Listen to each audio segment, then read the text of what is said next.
welcome to my channel. My name is Martha. I'm the hungry mom. I'm hungry for closeness with the Most High. I'm hungry for more time with my family. I'm hungry for success, and I'm hungry for freedom. This morning I want to share with you about schools in the Gambia. So when you move into a new country, especially when you move in with young children, you want to make sure that you understand the education system in whichever country that you move into. And of course, you want to have your kids to have the same kind of quality of education that they're used to, right? Or you are used to wherever you're coming from. So when you leave North America, definitely it's not going to be the same way in Africa, right? Things are going to be different. We all know that. So, but there are many things that we can do, and there are many options. So when it comes to the education in the Gambia, first and foremost, one thing you need to know is that the education in the Gambia, it operates on a 6 to 3 and 3 to 4 system. So I'm going to read. You will see me looking elsewhere a lot, right? So I'm reading to you what I have there. It said primary schools last 6 years for children for the ages of 7 to 13, and upper basic school lasts 3 years for students between 13 and 16.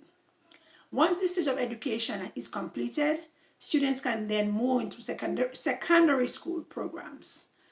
To gain access to this additional 3 years of education, student has to go through what you call a common entrance examination. That sounds so much, well, it sounds very close to what we have back home, right? When we sit common entrance, but it's not 3 years from 13 to 16. I think it's about, from 9, or from 7 to 13. Then they have those, I think, 5 years that's primary school. And then from 13 to 16, then they have secondary school back home. That's what we have. But there they say that they sit on a common entrance to get these 3 extra years, which makes sense. It's kind of more or less the same thing. So to get the 3 extra years, which is secondary school, but for us, secondary school is about 4 years. So 5 years. So from 1 to from 5. So that's 5 years. But in the Gambia, it's just 3 years. Here in Canada, I think it's about the same thing. We have 5 years before they do what you call, it's not called common entrance, it's called CXC back home. So common entrance is from primary to go into secondary, right? And then you have what they call, you get your CXCs after secondary school. So it's kind of more or less the same thing, right? With what I'm used to back home. So, and then we have a 4-year university program is then available for whoever wants to continue their education. So they can leave school at the age of 16. That's the time when they can stop school and they can start working, right? Or they can go on to university. So it's more or less, as I said, it's more or less the same thing as from Africa to St. Lucia or in the Caribbean. But definitely if you're coming from North America, like you're coming from Europe, wherever you're coming from in those wealthy countries, then the system is going to be a lot different, right? So it may be something that is new to you, right? So the education system in the Gambia takes inspiration from the UK. So children start school at the age of 7. Here in Canada, the kids start school at the age of 5. Right? At the age of 4, you're able to put them into day school. They call it pre-kindergarten. And then at the age of 5, they start what you call senior kindergarten, where they go on throughout the years. So 6 years of primary schooling in the Gambia from 1 to 6 years. 3 years of junior secondary schooling, which is grades 7 to 9. Right? And then 3 years of senior secondary schooling, which is grades 10 to 12. So they kind of break it down, as I was saying, they kind of break it down differently than what we are used to back home, and it's also different from what we are used to in Canada. But it's more or less the same number of years, I would imagine, right? So it's something that, as I said, it may not be exactly what you are used to, but what's most important is that the kids are getting that education, right? It's just a bit different. So the types of school in the Gambia. In the Gambia, there are a number of school types available. So one, we have nurseries. Then we have lower basic schools, and we have upper basic schools. Then they have senior secondary schools, then they have tertiary institutions, and then vocational centers. So they kind of break it down into many different areas. So then with the nurseries in the Gambia are private, which is exactly what we know. Nurseries, before the kids start school, they are private. Some of them can be government daycares, but most of them, majority of them are private schools. So you pay a pretty pricey amount monthly for those schools. But it is not a must in the Gambia. So if you don't have the money to send your kids to a nursery, then you leave them home, which is the same thing with what we are used to, right? And then when the kids turn at the age of 4 in Canada, they are able to go to public school, which you don't have to pay for, right? Full day public school at the age of 4, where we call it a pre-kindergarten, where they begin to start learning little things for when they start school at age of 5. Then we have the lower basic schools. From the age of 7, children will spend 6 years in a lower basic school. Tuition during the first 5 years can be free, depends on the school, right? And they said that you have to buy uniforms, school uniforms, shoes, as well as stuff like your bags and books and stationery. I'm sharing this, and it's like it just takes me right back home to St. Lucia. Most schools will charge a fee in the last year to cover the cost of the exams. And then we have the upper basic school, where upper basic school starts at the age of 13. You will have to purchase new uniforms, which will be different uniforms and books every year, often meaning that the first term can be pretty costly. So when they move to a different school, which is, as I said, it's the same thing like what we are used to. It's just that they do it differently after 3 years, after 6 years, whatever. But it's the same thing, right?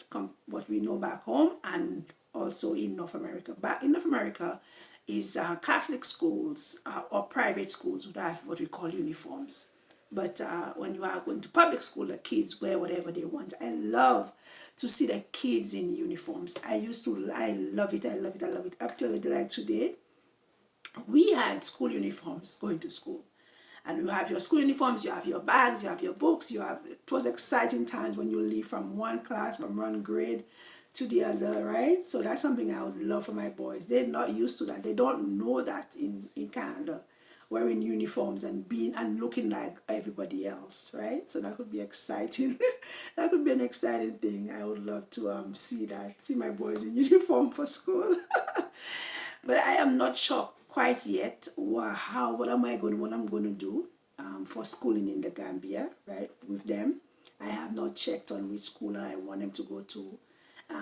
I want to get there and see things for myself, look around and find exactly what I can do if I'm able to homeschool them, right? So I have some more searching to do when it comes to schools for my boys. So one of them is 7-year-old and the other one is 10.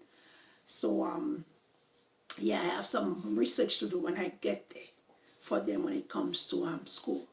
So let's get into it again. Senior secondary school. Families that can afford to do so will send their children to what you call a senior secondary school for a final 3 years. So I was sharing with you that our senior secondary school, it's for 4 years. So from 5? Is it 4 years? Yeah, I think 5 years. So from 1, from 2, from 3, from 4, and from 5. Or is it from 4 is the last year? I think that the Form 4 is the last year in secondary school back home. So in the Gambia, it's 3 years. And if the parents can afford it, then the kids go to that school. But back home, they go, well, it's the same thing. If the parents can afford it, then they go to the secondary school. But you have to write what you call common entrance, and then they are able to go to that secondary school. And if they do not pass the common entrance, they go to, I think, a higher grade, and then they just fall out of school because they were not qualified to go to a secondary school, which I think after a while they kind of stopped that really, and they allowed the kids, whatever grades they got, they allowed them to go to schools in that lower grade, so it didn't become they didn't drop out of school too early, right?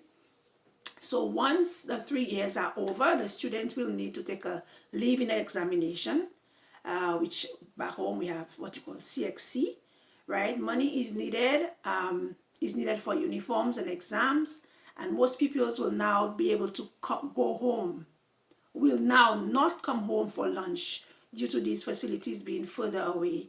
So you may need to budget for food. That's interesting. It just takes you right back home, right? Because in secondary schools, where you go to your primary, the infant schools and the primary schools, you go to those schools within your community. But when the kids write their CXCs and they go into a secondary school, they are going outside of the community most times. There is a secondary school in the community that they are, but most times they have to go out of their community, so they are away from home, away from their parents. So they're talking about budgeting for food. I'm telling you guys, this is just bringing me right back. I'm reading this and it's bringing me right back to what I knew before, and it almost seems like I've forgotten. Can you imagine? I'm not that old, but I have forgotten a little about the school system back home. Then we have the tertiary institutions. The Gambia College is a place that provides students with non-degree training in areas such as agriculture, science, nursing, midwifery, education, catering, and management. It says there is also the University of the Gambia, which is, I think, is the only university in Gambia, which offers undergraduate programs in humanities and social studies, economics and management science, and nursing and public health.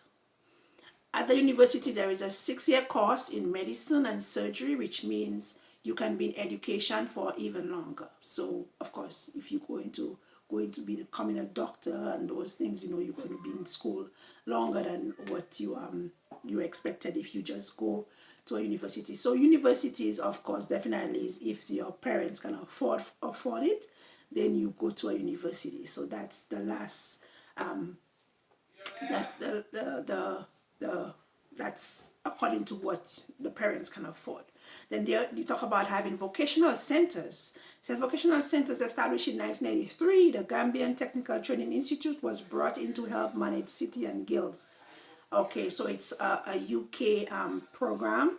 It now offers more than 60 courses to students who wish to go there, right? So that's something that they can do after, I guess, secondary school, where they go to vocational centers where they can learn a skill or learn something, right? So it was really exciting reading that, and and it just brought me right back to school back home in St. Lucia. And as I was saying when I first started the video, I said it's up to you, right? You have to do your research and find out exactly what you want to do with your kids. If you have younger kids who are of school age, find out where exactly you want to send them, what you want to do with them. I shared earlier in another video that we have public schools and there are also private schools. So definitely for private schools you have to pay monies, and you have to, in public school, you buy your kids uniforms and the school books and stuff like that. But there is in all that, there is when it comes to the kids' education, it depends solely on you. You're not going to find the same thing that you had in North America or in Europe or wherever you're coming from, one of those wealthy countries. You're not going to find the very same thing in Africa, but your kids are going to be able to go to school and learn regardless of that, whether there's a difference or not. And definitely the quality will be different, but as I said, it's up to you, and you just do your research for yourself and find out exactly what you want to do. But when it comes to education, I'm sure there's never a shortage, there's never limited choices as to what exactly you can do for your kids. All right. So I thank you so much again for listening to me, family. I hope all is well. I hope you're keeping safe and life is peaceful for you. All right, we'll see you again in my next video. Thank you. Please love and subscribe. Bye-bye. Now is my time to shine. Let's When your time comes, don't postpone it. When others doubt and out, you don't condone it. Truth be told, yourself is your toughest opponent. When your moment comes, grab hold and own it. Never let go, stand tall and hold tight. Overcoming obstacles is the objective in life.